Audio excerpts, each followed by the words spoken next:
السلام عليكم ورحمة الله وبركاته. الحمد لله ونصلي ونسلم على رسوله الكريم نبينا محمد وعلى آله وصحبه وسلم.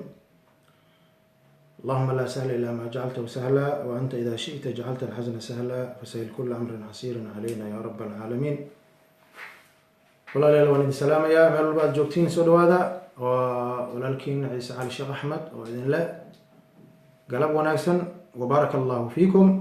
galabta waa cashar cusub oo ku saabsan ama aan kaga hadli jirnay casharkii mashruucu nahda, mashruuca dib u dhiska iyo dib u nooleynta iyo horumarka guud ahaan ummadda soomaaliyeed meel walba ay joogaan. marka galabta sida hadda halkan noogu qoran oon arkayno waxaan kaga hadli doonaa haddii al yiraahdo ta'amulaad iyo dib u fiirin iyo dib u eegid iyo khawaatir iyo fawaa'id laga heli karo qisada nabi muuse calayhi salaam calayhi wacalaa nabiyina afdal salaati wa aska tasliim iyo addoonkii ilaahay oo lagu magacaabay alkhadir asigana nabadgelyo naxariis dushiisa ahaato haddii uu nabi yahay, haddii uusan nabi ahayna ilaahay ha u naxariisto, addoon wanaagsan ayuu ahaa. khallad allahu dikrahu, ilaahay baa sheegitaankiisa iyo xuskiisa ku waariyey qur-aanka gaar ahaan fi suurati lkahfi. waayo marka galabta casharku si gaara wuxuu u hadli doonaa haddii ala yiraahdo aadaabta looga baahan yahay qofka taalibulcilmiga ah ee cilmiga u fadhiya inuu ka barto masaajida gaar ahaan culammada hortooda. sida nin sheekha oo aada u kala haysid, subaxdii aadaysid, galab aadaysid, habeen aadaysid. marka runtii arrintaasi marka waa arrin loo baahan yahay in hadda laga hadlo, liannahu waxaan arkaynaa in dad fara badan dhalinyaro wiilal iyo gabdho intaba ay masaajida aadayaan, wax ay ka baranayaan ayagoo culummada hor fadhiisanaya si ay uga waraabaan macnaha diinta ilaahay, axaadiidta, tafaasiirta, culumtii shareecada, waa wax masaajid laga barto dhan. marka kolley waxaa jira khaladaad badan ayaa jira oo ardada qaar ay ku dhacaan. marka waxay u baahan yihiin inay iska fahmaan ama ay dareemaan aadaab qofka wax baranaya looga baahan yahay. aadaab waxaan waa cilmi, marka cilmiga qaabka aad u baranaysid iyo cidda aad ka baranaysid inaad iska eegtid waayo. qofka inuu iska eego haddii uu yara waxooga baraarugsan yahay yaraalahada xooga waa xabeebanahay. marka maadaama aan ka hadalnay qisadii hore oo qisatu dilqarnayn iyo qolooyinkii macnaha dacaafada ahaa oo wax u qabanayay isla markaasna qur-aanka uu ka hadlay, iyo dib u nooleyntoodii iyo hagaajintoodii, iyo dilqarnayn sida uu dhisay muxuu ahaa sadi yajuuja wa majuuj sida uu dhisay. markaan ka sheekayna kadib tan ayaan waxaan isiri ayadan waa muhim in qisada muusa calayhi salaam maca alkhadir laga sheekeeyo, ayadana muhim bay u tahay gaar ahaan xerta wax baranaysa oo tulaabul cilmiga ah. marka waxaan u ogon leenahana waxaa waaye keliya in maaragtahay culumta shareecada islaamku ay horumar ay gaarto, ay isku xirmaan caalimka iyo mutacalimka. alcaalimu walmutacalimu sharikaani, waa laba qof oo shirkada waayo. marka laga hadlayo sida looga hadlayo muxuu ahaa ninka generaalka ah iyo ciidanka uu hogaaminayo, sida looga hadlayo madaxweynaha iyo shacabka, sida looga hadlayo muxuu ahaa dhakhtarka iyo muxuu ahaa iyo dadka cudurka qaba. waxa waaye waa laysu baahan yahay. mujtamacan waa mujtamac aadi aada isugu baahan weeye. marka wax walbana waxay leeyihiin qaab loo raacay leeyihiin iyo waddo laga maro iyo meel loo maro ayay leedahay. marka waddadii haddii aad ka leexato waxaa laga yaabaa maaragtahay inaadan gaarin muraadka, inaadan gaarin. waa inaa waddada marka koowaad aad si saxa aad u martid isla markaasna aad heshid qof wadadii kugu haga. ihdina asiraada almustaqiim marka la leeyahay wadadaasi waa wadadii cibaadada, yaa kugu hagaya, ma kaligaa miyaa iska qabsanaya wadada? cid ku tusisa ayaad u baahantahay, cid ku tusisa ayaad u baahantahay. marka qisatu nabiyillaahi muusa calayhi salaam maca alkhadir qur-aanka fi suurati muxuu ahaa suurat lkahfi ayaa ilaahay noogu sheegay subxaanahu watacaala. yaquulu llahu subxaanahu watacaala bacd acuudu billahi min ashaytaan alrajiim وإذ قال موسى لفتاه لا أبرح حتى أبلغ مجمع البحرين أو أمضي حقبا فلما بلغا مجمع بينهما نسيا حوتهما فاتخذ سبيله في البحر سربا فلما جاوزا قال لفتاه آتنا غداءنا لقد لقينا من سفرنا هذا نصبا إلى قوله تعالى ذلك تأويل ما لم تستطع عليه صبرا. آيات لبا يسديتناد لمات كذا وعنو كبلابنا waxay ka bilaabataa qisada waxay ka bilaabataa aayadda maarkaysa 59 ee suurat alkahfi. waid qaala muusa lifataahu laa abraxu xataa abluga majmaca albahrayn aw amdiya xuquba.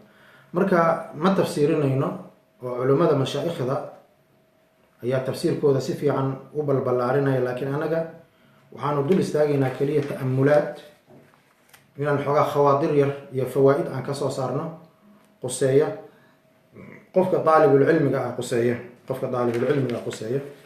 markii ilaahay subxaana watacaala oo qisada sidaas uu kaga hadlay waalqur'aanu laa ya'tiihi lbaatilu min bayni yadayhi walaa min khalfihi tanziilu min xakiimin xamiid ayaa nabigeena calayhi salaatu wasalaam naftiisu uu ka hadlay qisadaas asigoo xoogaa yara sharax yar ayuu dul saaray.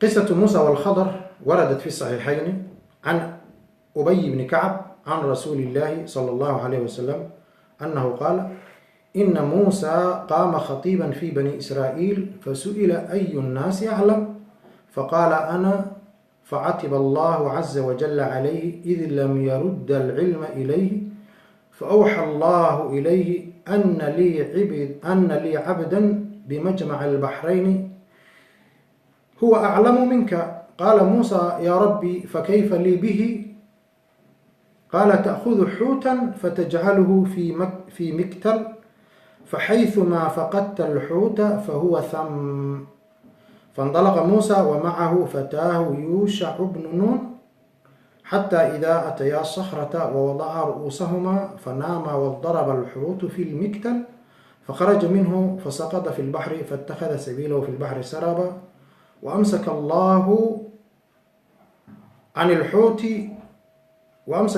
الحوت جرية الماء فصار عليه مثل الطاق فلما استيقظ نسي صاحبه أن يخبره بالحوت فانطلقا بقية يومهما وليلتهما حتى إذا كان من الغد قال موسى لفتاه آتنا غداءنا لقد لقينا من سفرنا هذا نصبا ولم يجد موسى النصب حتى جاوز المكان الذي أمره به فقال فتاه أرأيت إذ أوينا إلى الصخرة فإني نسيت الحوت وما أنسانيه إلا الشيطان أن أذكره واتخذ سبيله في البحر عجبا قال فكان للحوت سربا ولموسى وفتاه عجبا فقال موسى ذلك ما كنا نبغي فارتدا على آثارهما قصصا قال رجعا يقصان آثارهما حتى انتهيا إلى الصخرة فإذا هو مسجن بثوب أو مسجن بثوب فسلم عليه موسى فقال الخضر وأنا بأرضك السلام من أنت قال أنا موسى قال موسى بني إسرائيل قال نعم أتيتك لتعلمني مما علمت رشدا قال إنك لن تستطيع معي صبرا يا موسى إني على علم من علم الله لا تعلمه علمنيه وأنت على علم من علم الله علمكه لا أعلمه faqala Musa stajiduni in sha Allah sabiran wala asi laka amra faqala lahu al-Khadir ila akhir al-hadith. Al-hadith طويل والآية طويلة. waay bismillah. marka haddii qisada yara aan xoogaa dadka aan la socon aan yara usoo koobo kama fi lxadiid sida xadiidka ka muuqata, nabi muuse calayhi salaam wuxuu kamid yahay ululcasmi ayuu kamid yahay. waa nabiga qur-aanka magaciisa inta ugu badan lagu sheegay. qisada ka qabsatay reer bani israa'iil iyo fircawn iyo xaaladihii adkaa ay soo mareen, waa qur-aanku waa aad buu uga sheegay. suurado fara badan looga sheegay. waana nabiga ugu magaca dheer qur-aanka dhexdiisa markii la sheego qisooyinka soo laalaabanaya iyo magac ahaanba, iyadoo ay tahay ulajeedadu ay tahay ilaahay subxaana watacaala waxyaala kumaan kunoo sano ka hor ilaahay noogu sheegay subxaana watacaala in ummadaana ay ka badbaado waxyaalihii reer bani israiil ku dhacay oo kaleeto oo madax adeega ah oo dhibaatada ah. nabigu calayhi salaatu wasalaam uu yihi latattabicunna sunan aladiina min qablikum shibran bishibrin wadiraacan bidiraacan. reer bani israiil qur-aanka marka waa laga sheekeeyey macnaha dhibaatada iyo mucjizaadka ilaahay tusiyey subxaana watacaala iyo dhibaatada iyo madax adeega ay qabeen, iyo qur-aanka sida uga sheegayo wax oo la tilmaami kara maaha ama wax lasoo koobi kara ma aha. runtii qofkii dhegaysta muxuu ahaa tafsiirka ayaa ka bogan kara qisooyinka gaar ahaan muxuu ahaa suurat lbaqara oo lagu sheekeeyey, waxaa kaloo lagu sheekeeyey suurati muxuu ahaa suurata bani israiil naftirkeeda looga sheekeeyey. waxaa looga sheekeeyey suuradda dheer oo runtii suurat aliflamim sad suurat alacraaf oo looga sheekeeyey. qur-aanka meelo badan looga sheekeeyey, marka wax lasoo koobi kara maaha runtii. marka qisadan gaar ahaan nabi muuse calayhi salaam nabiga ka sheekeeyey, ilaahayna sidaan uga sheekeynayaa. muusa maalin maalmaha kamid a ayuu ummadda khudba u akriyey, khudba cajiib leh ayuu u akriyey oo taabanaysa. markii xujooyinka uu hordhigay markaad arkaysid fi suurati shucaraa oo fircawn hordhigay waa cajiibay leeyihiin. macnaha 9 qaalo oo kaleeto ma arkaysa. qaala muusa wama rabu lcaalamiin, qaala fircawn wama rabu lcaalamiin, qaala muusa wama rabu lcaalamiin, qaala lahu muusa alquu ma antum mulquuna. iyo waad arkaysaa marka waa aayaad fara badan runtii oo halkaas lagu sheegay. marka wuu hor istaagay reer bani israa'iil, wuxuuna ahaa qof aada iyo aada u xujo badan ayuu ahaa ma arkaysaa, una cilmi badan ayuu ahaa oo ilaahay wuxuu siiyey towraad ayuu siiyey ma arkaysaa. markaasaa la weydiiyey oo la yidhi nabi muusew dadkii ugu cilmi badan ayaa la yidhi. fasu'ila ayu nnaasi aclam faqaala wuxuu yihi aniga ayaa ugu cilmi badan. kelimadaasa lagu qabsado marka facataba allahu caza wajalla calayhi id lam yarudda alcilma ilayhi. markii uusan cilmiga uusan u celin ilayh, markii la yidhaahdo dadki yaa u cilmi badan, war ummadda yaa u cilmi badan. waalcilmu cinda allah, allahu aclam ma arkaysaa. wa fowqa kulli dii cilmin caliim, allahu aclam ilaahay baa ugu cilmi badan ma arkaysaa inuu yidhaahdo ayay ahayd. intaas ayaa imtixaan loo marsiiyey marka nabi muuse calayhi salaam. marka ilaahay wuxuu u waxyooday oo loo sheegay waxaa jira addoon oo aad ka heli kartid labada badood meesha isaga yimaadaan oo isaga dhacaan ay ku kulmaan oo majmac albaxrayn la yiraahdo, huwa aclamu minka, asiga ayaa kaa cilmi badan ma arkaysaa. waa inaad u tagtid safar gal. halkaas marka waxaa laga dareemayaa in ay wanaagsan tahay alrixlatu ilaa talabi alcilmi, sida horeba aan u sheegnay oo qisadii hore oo ma arkaysaa dilqarnayn sida uu adduunka u wareegay si uu isaguna cilmi u kasbado, dadkana aqoontiisa iyo faa-iidooyinkiisa uu macnaha ugu gudbiyo oo wax u qabto, ayaa muusena la yidhi soco ma arkaysaa oo halkaa tag ayaa la yidhi. marka muuse wuxuu yidhi ilaahay sidee aan ku heli karaa, fa kayfa lii bihi, sidee aan ku gaari karaa, sideen ku heli karaa, sideen ku ogaan karaa ma arkaysaa. marka waxaa la yidhi waxaad qaadanaysaa xuutan, khud xuutan aa la yidhi, ta'khudu xuutan, kalluun ayaad qaadanaysaa, malay qaado ma arkaysaa. fatajcaluhu fii miktal, waxaad ku ridanaysaa sahay ahaan u qaado oo dambiil ku rido ma arkaysaa. faxayumaa faqadta alxuuta fahuwa thama meeshii aad ku weysid kalluunkaas malaygaasi aad ku weysid halkaa ayuu joogaa. waa malay aan noolayn, ma arkaysa, wax aan noolayn qaado, markay noolaadaan ayaad arkaysaa meeshaas ayaad ku arkaysaa. waa arrin cajiib leh naftirkeeda, waa arrin iyaduna cajiib leh, waqtigu noolaana ma garanaysid, ma arkaysa. waaya fandalaqa muusa wuu tegay marka, wa macahu fataahu, waxaa la socday macnaha khaadimkiisi adeegihiisi ayaa la socday, yuushac ibnu nuun la yidhaahdo. xataa idaa ataya, marka way socdeen marka socodka runtii faa-iidooyin badan ayuu leeyahay. marka halkan waxaan idinkuu sheegi doonaa haddii la yidhaahdo gabay loo tiriyo inuu yiri, ma arkaysaa, alimaam shaafici uu yiri raximah llahu tacaala, uu yiri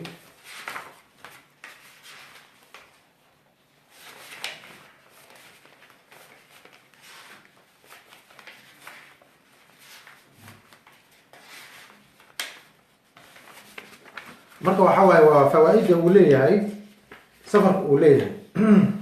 ومما ينسب إلى الإمام الشافعي رحمه الله تعالى لا أدري قال أو لم يقل لكن ينسب ماركيسا وعلى هذا ما في المقام لذي عقل وذي أدب من راحة فدع الأوطان واغتربي سافر تجد عوضا عمن تفارقه وانصب فإن لذيذ العيش في النصب إني رأيت ركود الماء يفسده إن ساح طاب وإن لم يجري لم يطب والأسد لولا فراق الغاب ما افترست والسهم لولا فراق القوس لم يصب والشمس لو وقفت في الفلك دائمة لملها الناس من عجم ومن عرب والتبر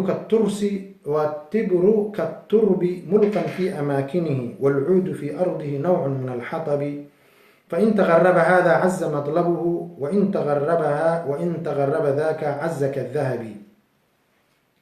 وولجد ذيتاي وحوري ما في المقام لذي عقل وذي أدب إنه قرقيس جوغو أما هالكيس أكون نقاضو إدكتي أكون شيء أما سكدي أكون شيء قف عقل أصاحبه يا أدب أصاحبه كما أحبونا أيوه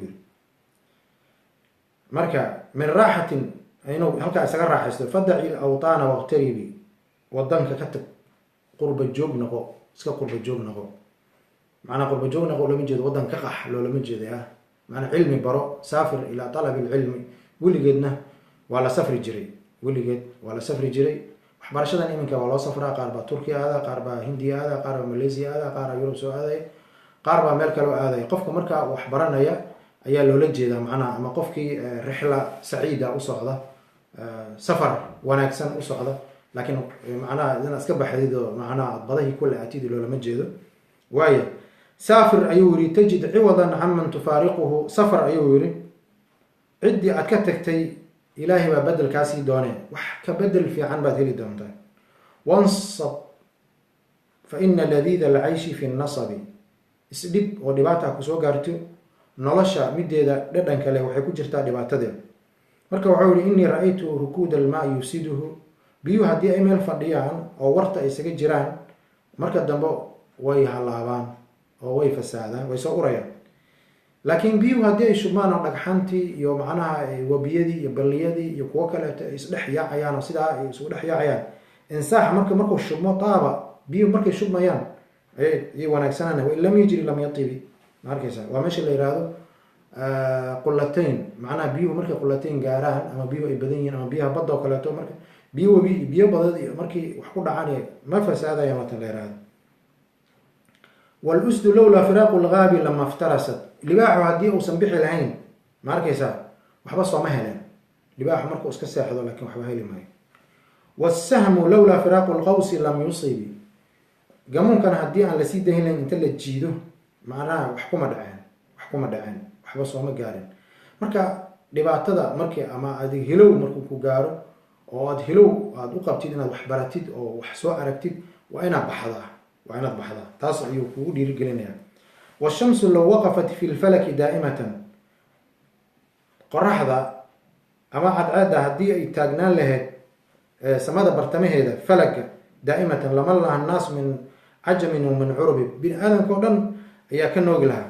watibru katurbi mulqan fi amaakinihi. watibru dahabkaa la yihahdaa, wuxuu lamid yahay dhulkaa laga helaa, ciidda ayuu ku jiraa, waa meel walbo ma arkaysaa iskama yaale, laakiin meel gaarha loogu talagala ayuu yaalaa.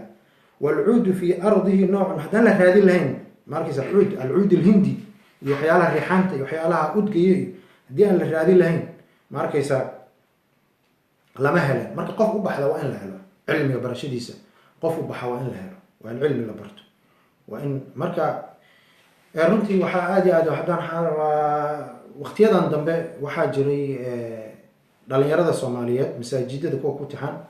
mar ayaa waxaan tegay dhulkeenan masaajidda waa ka warqabaa, maantay waxa la iibsaday waxa ugu badan waxaa waaye waa kitaabada waay ma arkaysaa, suuqyada ma arkaysaa, meelaha kutubta lagu iibiyo, dukaanta kutubta lagu iibiyo oo maktabadaha ah, waxaad arkaysaa in safaf dheerdheer loogu jira ayaad arkaysaa, oo kitaabadii la iibsanayo oo culumta nooceeda kala duwana, tafaasiir hadday tahay, haddii axaadiid tahay, haddii luqa alcarabiya hadday tahay, haddii naxwo hadday tahay, haddii balaaqa tahay, haddii kutubtii jaamacadaha hadday tahay, haddii ay tahay kutubtii ka sheekeynaysa atanmiya albashariya qofka ka sheekeynaysa, haddii ay tahay kutubu nahda hadday tahay, kutubu taariikh hadday tahay, markaad jaamacad gashid marka waad arkaysaa in macnaha maktabadu ay buuxdo oo anwaac alkutub ay ka buuxdo.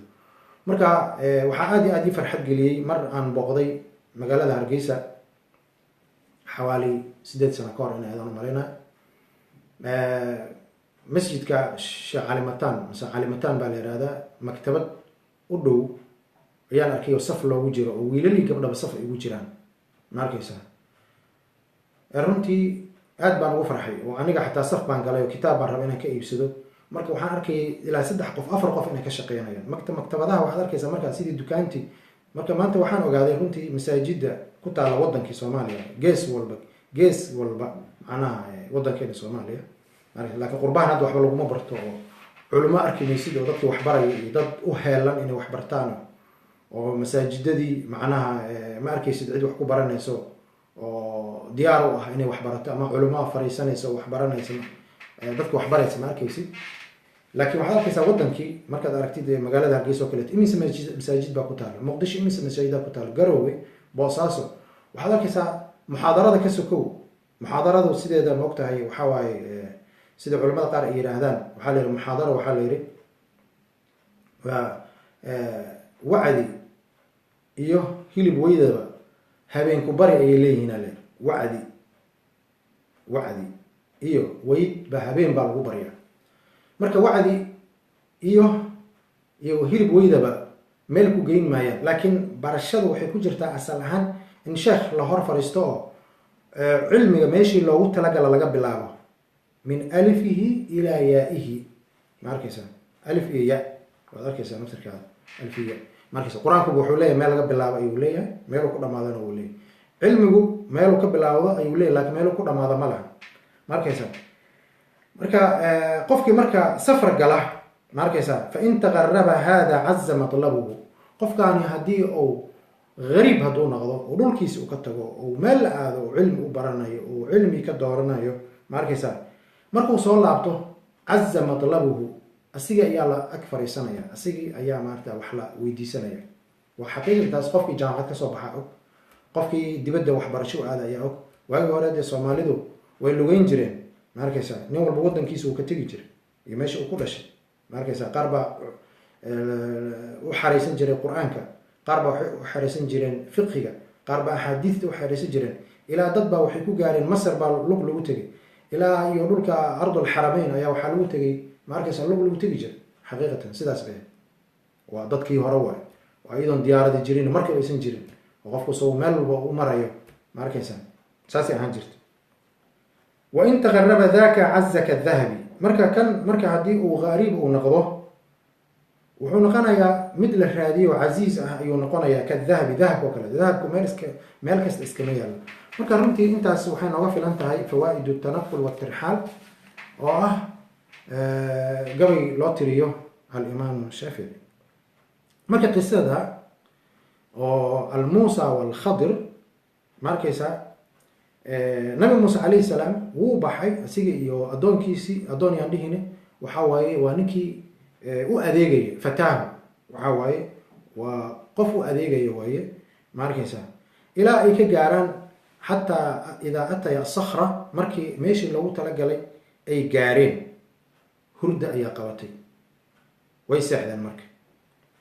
markay seexdeen waxaa la yidhaahdaa waa meeshan waa meel bad ah waaye, xeebtay soconayeen. marka meel bad ah waaye, xeebtay soconayeen. marka dhagax bay kusoo baxeen, dhagaxii bay iska ag seexdeen. markay seexdeen kadib biyo ayaa halkii kasoo duulay. biyihii markay meeshii kasoo duuleen, kalluunkii bay ku dhaceen. kalluunkii ayay ku dhaceen. kalluunkii wuu gilgishay, dambiishii buu ka dhaca. badii buu gala. badii markuu galay wuxuu noqdaa la yidhi fatakada sabiilahu fi lbaxri saraban. badii markuu galay wuxuu ka samaystaa la yidhi hul buu ka samaystay. ma arkaysaa, meel muuqata oo sidii godkii oo kaleeto ah ayuu sidaa usii jeexay. ma arkaysaa, wuu jeexay, wuu tibaxay. ilaahi subxaana wa tacaala waamsaka allahu can alxuuti jaryat almaai fasaara calayhi mila daaq. sidii waxay noqotay daaqad oo kaleeto, marka meel daaqad oo kaleeto ayuu sidaa u dhex jibaxa. waa cajiib. markaysa fastayqada falama stayqada, markuu soo baraarugay, nasiya saaxibuhu an yukhbirahu bilxuuti. markaysa markay soo baraarugeen, muuse ninkii la socday wuu ilaaway inuu u sheego. markaysa way socdeen. marka maalintii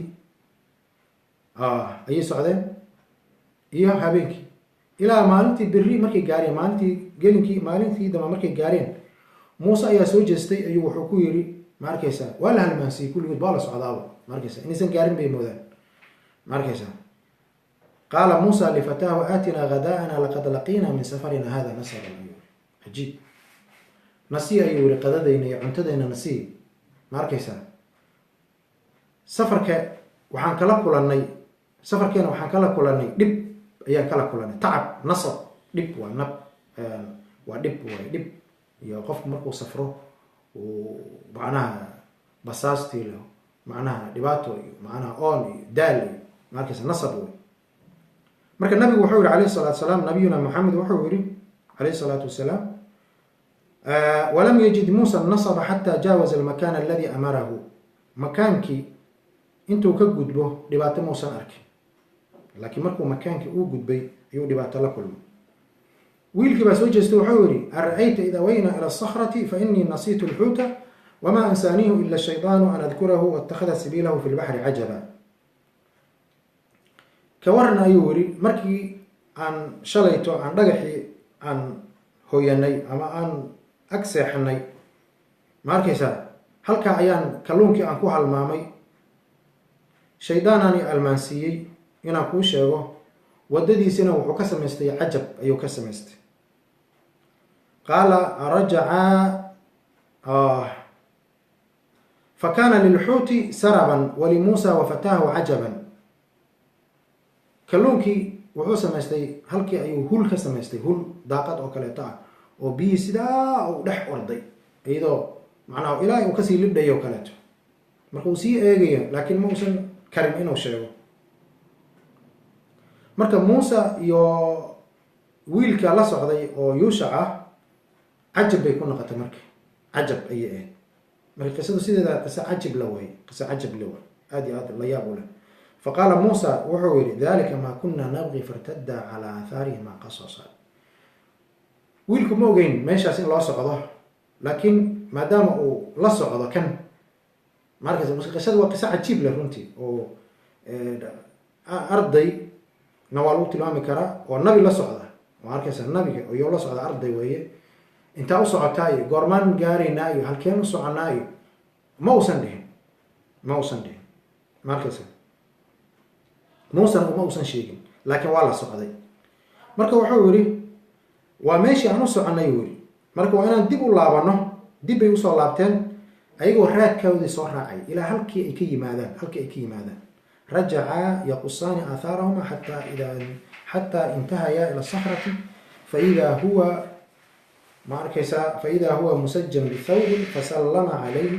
marka waxay arkeen nin, markii meeshii kusoo laabteen waxay arkeen nin mara ku duuban ma arkaysa halkaa jiif halkaa jiif de meesha magaalo maaha ma arkaysa dad jooga male ma arkaysa halkii markii ma joogin miya ya markii hore meesha la marayay ma joogin miya mase markii kadib uu soo seexday allahu aclam cid garanaysa ma jirto ma arkaysa fasallama calayhi muusa ayaa salaamay faqaala alkhadir wuxuu yihi wa annaa biardika asalaam oo halkan maxaad iigu salaamaysaa ayuu yihi yaa tahay ayuu yihi muusana ayuu yihi muusa bani israail miyaa tahay ha ayuu yihi maxaa soo doonta waayo waxaan kuu imid oo yihi litucallimanii mima cullimta rushdaa inaad ibartid wixii adiga lagu baray yaad hanuun iga bartid baan kugu imid buu yihi ma arkaysa wuu og yahay khadir wuu og yahay inuu jiro muusa bani israail inuu jiro laakiin weli ma aysan kulmin sida qisada hadda meesha ka muuqata ma arkaysa marka badalulqisa dadka hogaaminaya qisadan waa 3 nin ma arkaysa muusa oo kaliimullaahi ah yuushac oo ah ardagii ma arkaysa muxuu ahaa ardagii waxaa waaye muusa waaye iyo muuse oo ardagii khadir noqonaya waa marka qiso cajiib la waay marka waa ardanimo waa marka ardanimo waay waxbarasho waay waa safar waxbarasho ayaa la yihahda marka wuu og yahay muusa bani israail inuu jiro wuu og yahay muusa bani israail inuu jiro wuu og yahay markaysa marka nabi waaye waa la yihahdaa khadir nabi ma ahana waa la yihahdaa ma arkaysa lanna waxaa jiri kartay in nabi iyo rasuulna farqi ayaa udhexeeya ma arkaysa walaysa kullu nabiyin rasuula kullu rasuulin nabiyun walaysa kullu nabiyin rasuula ma arkaysa inuu nabiyana waa iska suurtagal waaye marka wuxuu yihi haddii aad rabtid inaad wax igaga baratid ma awoodid inaad sabartid marka inuu wax ogeyno waa laga yaaba halkaas marka nabi muuse macnaha xoogaa sabarkan uu ku adkaa sabarka macnaha wuu xanaaq badnaa ma arkaysa wuu xanaaq badnaa hadda ka horba waa kii dhagax waa kii garaacay ma ogtahay ma arkaysa oo kii xataa ma arkaysa waxaa la yihahdaa marka qisada suurat lqasas ma arkaysa waa kii mid feeray xataa hadda ka hor mid feeray laakiin qaala rabbi inii dalamtu nafsii fagfir lii fagfara lah ma arkaysa marka wuu xanaaq badnaa muusa calayhi salaam ma arkaysa waayahay laakiin xanaaqu mararka qaar uu faa-iida leeyahay soo ma ma arkaysa markii diinta ilaahay loo gafo ma arkaysa inaad xanaaqdo meesha way ku jirtaa soo ma waayahay wuu kulkululaa ma arkaysa marka wuxuu yihi ma arkaysaa inaka lan tastadiica maciya sabran marka uu sii wada wuxuu yihi ya muusa inii calaa cilmin min cilmi illahi laa taclamuhu callamaniihi wa anta calaa cilmin min cilmi illahi callamakahu laa aclamuhu aduu cilmi aad garanaysaa ilaahay baa ku baray ma arkaysaa laa taclamuhu aadan ogeyn markii hore callamaniihi ma arkaysaa muuse wuxuu yihi inii calaa cilmin min cilmi illahi laa taclamuhu callamaniihi wa anta calaa cilmin min cilmi illahi callamakahu laa aclamuhu aduu cilmi baad garanaysaa ilaahay uu ku baray anuguna cilmiga waan garanaya ilaahay uu i baray kaagana ma garanayo keygana ma garanaysid waa ulajeedada un marka muusa marka waxaa loo sheegay inuusan adkaysan karin waxaana aan samayn doono uma adkaysan kartid baa layidhi markaasuu wuxuu yihi satajidunii in shaa allahu saabiran walaa acsi laka amra waxaad arki doontaa uu yihi in aan ma arkaysaa sabro haddii ilaahay doono oo waxna aanan kugu caasin marka halkan aan yara xoga aan dul istaagno walaalayaal ma arkaysaa halkaan xer aan dul istaagno annagoo fiiri doona waxa labadan ma arkaysaa ardaga iyo muxuu ahaa ardaga iyo sheekha ay ku wada hadli doonaan aan aragna bal haddii ala yihahdo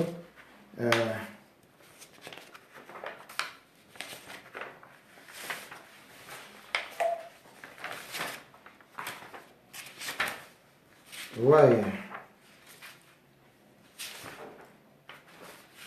marka waxaa la yihahdaa alimaam الrazi wuxuu yihi raximah اllahu tacaala alimaam الrazi fi mafatix اlgaybi mushiiran ilaa qowli muusa lilkhadr calayhim assalaam hal attabicuka calaa an tucallimanii mima cullimta rushda, ma ku raacaa si aad ii bartid wixii lagu baray hanuun saad iiga bartid.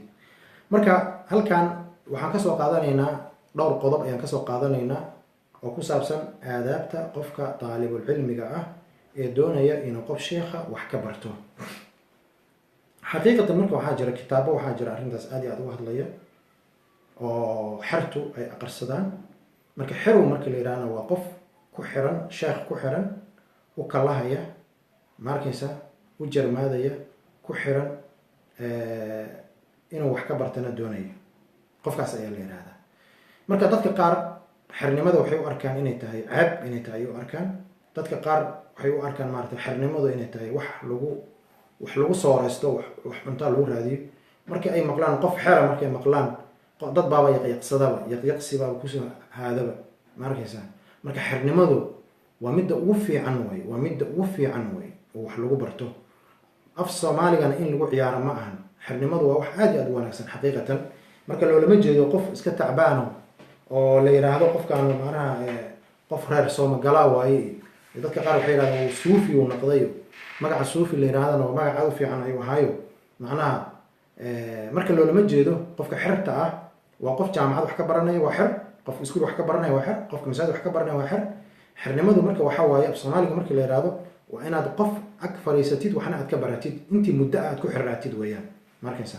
marka qofka aad wax ka baranaysid waxaa la rabaa inaad iska eegtid runtii, oo qofkaana qof hanuunsaman yahay, diinta ku dhaqmaya, asiga uu sheegayo waxa si uu ku dhaqmayo, waxa uu sheegayo ma ku dhaqmaya, hanuun iyo hidaaya ma ka muuqata, mase waxa waaye waa un afka keliya. waagii hore waxaa la fiiri jiray qofka markaad doonaysa inaad wax ka baratid waa la iska eegi jiray, macnaha hanuunkiisa iyo hadyigiisa ayaa la eegi jiray, iyo salaadiisa iyo cibaadadiisa iyo dhowrsanaantiisa iyo khushuuciisa iyo tadaruciisa ayaa la fiirin jiray. laakiin hadda sida muuqata waxaa waaye khud cilmi walaa ta'khud camali waaye. hadda cilmiga iga qaado, ma arkaysaa, laakiin camalkii shaqa kuma lihi. ama bilcagsi markii la yidhaahdo ardaygii inaan la eegeynin qaabka uu camal falay, laanna cilmigan iyo diintan la baranayo waa camalfal macaane ma aha inaad waraaqihii iyo fiqhul awraaq lama rabo. fiqhul awraaq warqadaanan akrin karaa keliya lama rabo, warqadaan baa maanta fasiraya, marka kana u dhegaysanaya. marka hadda kahor waxaa la sheegi jiray nin xer kitaaba u akriyo oo ma arkaysa markii dambe xertii ay ogaadeen ninkan inuusan dukan markii la baaray kadib waxa la inuusan dukan ayaa la ogaaday. sababta lagu ogaadana waxay ahayd halkaa qoobka ah ayaa muddo ayaa waxaa ku tiila khad ayaa ku tiila khad. marka qofka hadduu weyse qaato ama u qubaysto, qof 5 maalmood halkaas khad u aali karto ma jiro, isla meeshiina ay tahay.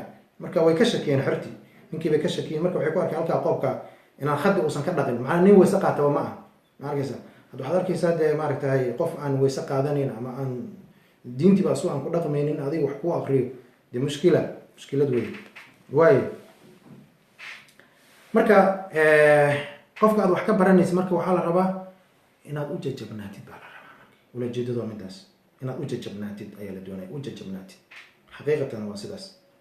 macnaha askariga markii karuudka la saarayo oo dhibowga laga saarayo, waad ogtahay habeenkii bartimihiisa la kicinayaa, waa la ordisiinayaayo, meelo buura dheer baa la geynayaayo, waa dhibow baa la baraya. ilaan qofkaana uu xidig laka noqdo oo gaashaan laka noqdo oo sarkaal ka xigto oo saraakiil xigeen ka noqdo oo macnaa ciidamada ayaa isku yaqaana, macnaha ciidamada waa isku yaqaanaan arrintaas. qofku markuu dhakhtarnimo inuu barto rabana waa inuu dhakhtarkii la shaqeeyo, dhakhtarkii uu la shaqeynaya. xaqiiqatan waa sidaas. marka waad arkaysaa kuwa nersiska ah iyo maaragta inay daa'iman dhakhtarkii bay eegayaan sida uu wax u sameynayo, markaasay wax ka baranayaan. cilmiguna waa sidaas oo kaleeto.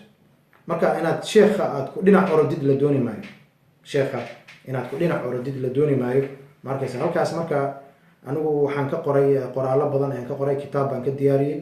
runtii kitaabkaasi wuxuu gaarayaa ilaa iyo dhowr boqol oo safxadood ayuu gaarayaa, adigu 100 safxad 150 meelahaas safxadood inuu gaaraya waan u malaynaya. marka laakiin inaan daabaco maysan suurtagelin. ilahay waxaan ka rajeynayaa inay ilaahay gaarsiiyo subxaana wa tacaala minaan kitaabkaas inaan qoro oo ka hadlaya aadaab alcaalim walmutacalim ka hadlaya inaan qoro. ilaahay ha i gaarsiiyo subxaana wa tacaala.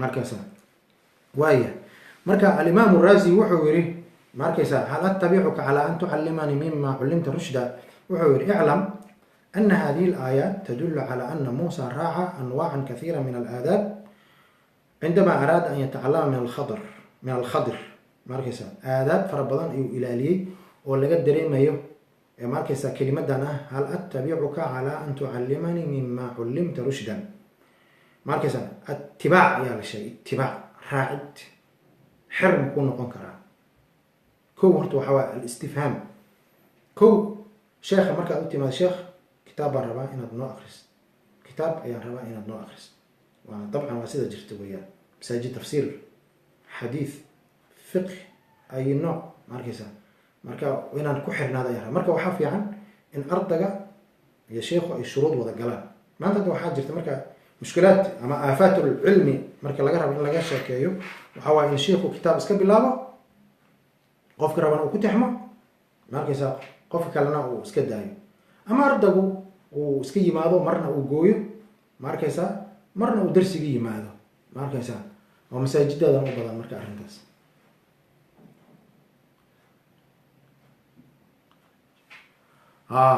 faaduma warsame mascuud axmed walaal kaleeto ayaa halkan kelimaad kusoo qoray marka waan idin salaamaya kulligiin marka qisada wixii aad ka fahamteen iyo haddii si kalaba ay tahay macnaha wixii commentigiina halkan igu soo qora wbaaraka allahu fiikum marka وهذه التبعية تدل على طلب متابعته مطلقا في جميع الأمور غير مقيدة بشيء دون شيء وهذا يدل على أن المتعلم يجب عليه في أول الأمر التسليم وترك المنازعة والاعتراض قفك وحافي عن أردقة إنه قفك وحكا برانيو وراعه قفك متعلم كأه وكتغه ضد اعتراض إنه كتغه سداس أيها وناس sidaas ayaa wanaagsan taas waa midda koowaad tan labaad waxaa waaye alistidaan fi ihbaati hadihi الtabciya fakaأnahu qaala ma arkaysa hal ta'danu lii an ajcala ma arkaysa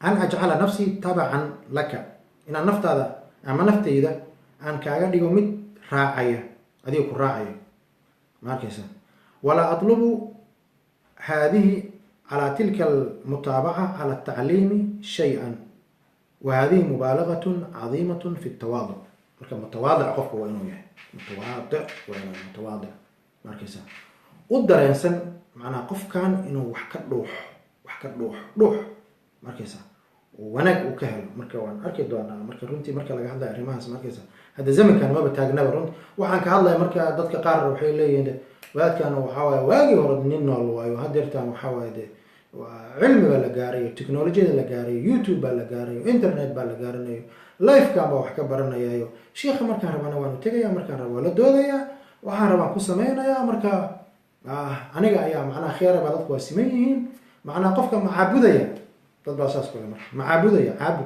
caabud muxuu yahay caabud muxuu yahay ma cibaada mitaas ma cibaada tawaaduc cibaada ma tawaaduc cibaado wuu noqonayaa lilah ma arkaysa cibaado weya laakiin nin sheekha oo tiri muxuu ahaa inaan wax kaa bartaan doonaya oo mutawaadic aad noqotid markaad wax baranaysid oo salligii usoo dhigaysid oo kursigii usoo dhigaysid oo macnaha kitaabkii aad u qaadaysid oo gurigii aad la joogaysid oo runtaasi marka waxaa waaye de waa laga tegey macnaha waa laga tegey macnaha ardayga hadda adiga kuma yaqaano aduguna ma taqaanid laakiin annahda alcilmiya markii loo soo kaco waxaa waaye waa in sidii hore salafu saalix ay ahaayeen oo kaleeto in la noqdo in salafu saalix sida ahaayeen oo kaleeto in la noqdo salafu saalix macnaha qofka marka silsiladan marka kama soo qaad silsiladan hadda xadiidka aan akrinayay mujarad ubay ibn kacab ayaan akhriyay aniga can rasuulillahi sala allahu alayh wasalam laakiin silsilada oo bukhaari saxiixeynka iyo muslimka imis ayaa ka horeysa marka hadda mushkilada aafatulcilm haddan haysta waxaa waaye koley dad culamaan wayna dhegeysanayaan ayagaa commentigooda ka bixi dooneen waxaa waaye sheikha wax ka baranaysid garanamaysid sheikha waa ina baratid nasabkiisa adiga nasabkaada waa inuu barto magacaada waa inuu barto magaca hooyadiis waa inaad baratid macnaha macnaha taraajimtan hadda oo aan hayno oo marka imaam bukhaari laga hadlayo imaam maalik laga hadlayo shaafici laga hadlayo hebel laga hadlayo culimadii soomaaliyeed macnaha sheekha adiga wax ka barinaysa waa qof soomaali ah soomaaliya iskula hadlayna moogta diintana annagaa leh marka qofkan inaad nasabkiisa baratid oo meesha uu kasoo jeedo baratidii waa diintay kamid taha marka macnaha qabiilkiisa baratid oo nidaamkaas baratid laakiin dad badan hadda waxaa laga yaaba inay yidhahdaan oo waa qabiilkii baa lasoo nooleey saas ma aha nidaamku sidaas ma aha waayo marka tan koowaad waxaa waaye ma arkaysa attabaciya kow labo alistidaan waaye saddex waxaa waaye calaa an tucallimanii inaad wax bartid wahada iqraarun lahu calaa nafsi bilxaajati ilaa maa cinda ustaadihi min alcilmi faahbata kownahu ma arkaysaa tabican lahu marka muxuu yihi wuu qiray naftiisa inay xaajo iyo muraad uu leeyahay ayuu qiray oo weliba uu qirayo ilaa maa cinda ustaadihi oo khadir ah ma arkaysaa waxa uu haysto ma arkaysaa marka wuxuu leeyahay inaan ku raaca ilaahay waayo xataa iska kaa daba raaco iska daara waa keen yidhi maogtaysa aw amdiya xuquban waa inaan socdo yidhi ilaa waaye isdabajoog waa inaan socdo yidhi ilaa meeshii ilaahay ba ii tilmaama subxaana wa tacaala ilaa aan ka gaarayo marka cilmigu marka ma aha sanad iyo 2 sano 3 sano 4 sano midna ma aha ma arkaysa waa abad alaabidiin intaad macnaha xataa qofka asoo sheekh ah wax akrinaya ayuu ardana noqonaya asoo sheekh wax akrinayo oo muslimki akrinayo bukhaari akrinayo oo fiqhi akrinayo macnaha alminhaaj akrinayo والتفاسير أخرينيو أيها هذا أرض نقون كرا أرض ينقون وفوق كل ذي علم عليم إلى ما عند أستاذي من العلم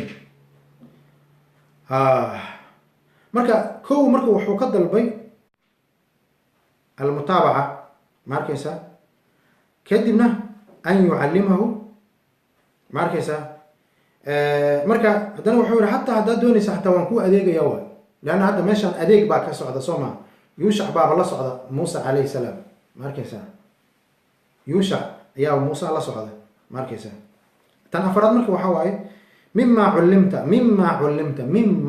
من تبعيضية أيها هذا للبعض فطلب منه تعليم بعض ما عنده من العلم ماركيسا مما علمت وحي لو بري قيب كميدا جزءا يسيرا أيا كادوني جزءا يسيرا لا كله ماركيسا بل أريد بعضه مما تبعيضية وهذا أيضا مشعر بالتواضع كأنه يقول لا أطلب منك أن تجعلني مساويا في العلم لك أنا ما بدوني ولنا علم هذه عن كل سن ما بدوني أنا كل سن لكن وحبر شيخ مركب وحن كادوني هنا وحبر كتابك إبر البخاري آخر مسلم آخر ترمذي آخر ابن ماجه آخر رياض الصالحين آخر ماركس وحكابرت قرآن إبر ماركس علمني مما علمك الله ماركس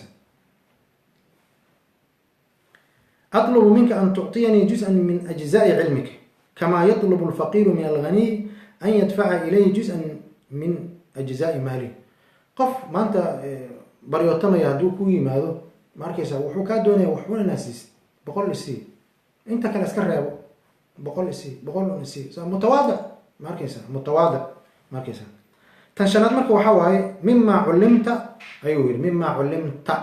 هذيك اللي بري اعتراف بأن الله علمه إلهي باكو برا هذيك سوما خضر أضوهم كان استجي فان كوي متسوما وحي إلهي كبران وانا وحي قبرتي وحي إلهي كبري أن كان دونا أنا وحي قبرتي تنلحاد وحاواي رشدا أوري طلب منه للإرشاد والهداية ماركيسا رشدا هنون إنه قبرتي دونا هنون مركا علم لما حالو برانا هل هنون الهداية والإرشاد والتوفيق من الله سبحانه وتعالى لكن قف كان وحد أكفر يسنسا إنها هنون أتكيش ماركيسا الهداية توفيق من الله سبحانه وتعالى كما في سورة البقرة ماركيسا أوائل سورة البقرة مع قرآن كمركز في رسد معنا أوائل سورة البقرة وحكجر معنا آيات فربضان أو هدى للمتقين ماركيسا كهالله الهداية ماركيس هداية كهالله سورة البقرة أوائل شيء ذنوك جرى أما سورة البقرة ودنبدا أما قرآن كدنبدا يا ماركيسا والإرشاد هو الأمر الذي لو لم يحصل لحصلت الغواية والضلال.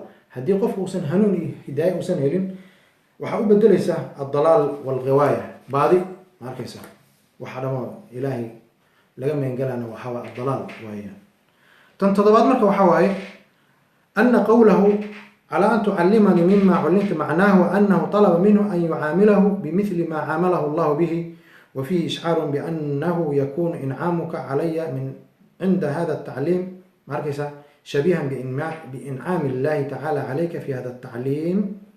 معناها سيدة إلهي وحكو بري أنا جنا إيبر ماركيسا ويا إلهي بكون نعمية وحكم وحن دونا يعني جنا إن يقول نعمية سيد بان دونا مركو ولا ليال anigoo soo koobaya arkaysa saacada korkayga taagan ayaa waxay tilmaamaysaa in maqribka loo dhow yahay wadankeena markaysa marka 10 daqiiqo ayaan kusoo koobaya haddii la yiraahdo. marka walaalayaal aadaabta laga doonayo daalibul cilmigu oo sheekhiisa iyo macallimkiisa laga doonayo inuu macnaha kula dhaqmo horta aad bay u fara badan tahay laakiin maadaama hadda aan wax yar كهذا أريتاس وحاجة مشاكل فربضان يا جرتا الانحراف عن هذه السلف الصالح في التربية والتأديب والتعليم ماركسا إن لقال لي هذه السلف الصالح قف أنت على نوت مجرد أما الشيء أما هالشيء جنن ماركسا أنا قال سلف كان سلف ما سلف صالح رضي الله عنهم وأرضاهم ماركسا كما مد أهين علماء هري وسلف صالح ده أما كو صومالي ده وحلو يقانو تشيخ الصحف إن وحلسك مطالعة استو أولا يرادو الشيخ وحقيقة ورقدها